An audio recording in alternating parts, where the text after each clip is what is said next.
I've been asked that same question about 5 times. When I got news of this on Saturday morning, I had to think about how we would best use our people in a short period of time.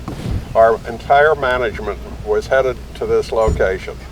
Our chief executive and all of our department heads and everybody that is involved in running the railway. I felt that I was better trying to deal with insurance companies, contractors, and the press from my office in Chicago, rather than trying to do all of that on a cell phone in Megantic.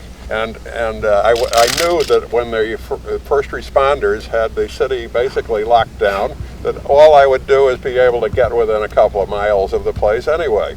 I didn't think that was a good way to use my time. What do you say to the people who've lost people and say you had a train on the track that was unmanned for several hours?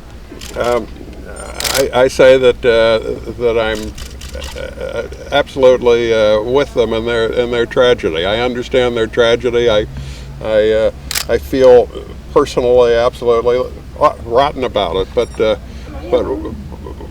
what can you do at this point? A train without a conductor, that's awful. You could make the point, especially in the aftermath of this, that was wrong. But we were following normal practice. You can go into any province in Canada or any state in the U.S. and find trains parked with no crew on them. That's nonsense.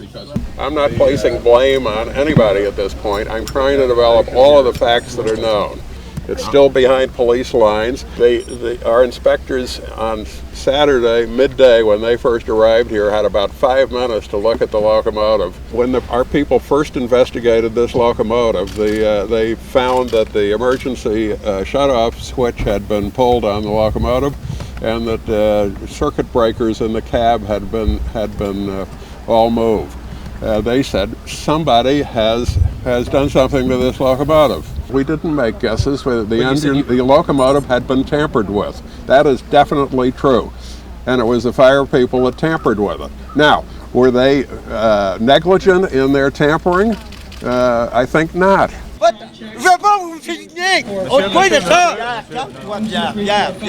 I understand there's a criminal investigation, and if people, I believe normally it's people that have criminal investigations against, and if there is sufficient evidence to charge people criminally, they should be charged. But you don't accept full responsibility for this? I didn't say that.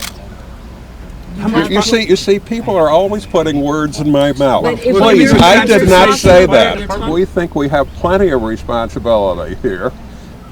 Whether we have total responsibility is yet to be determined. We have plenty of it.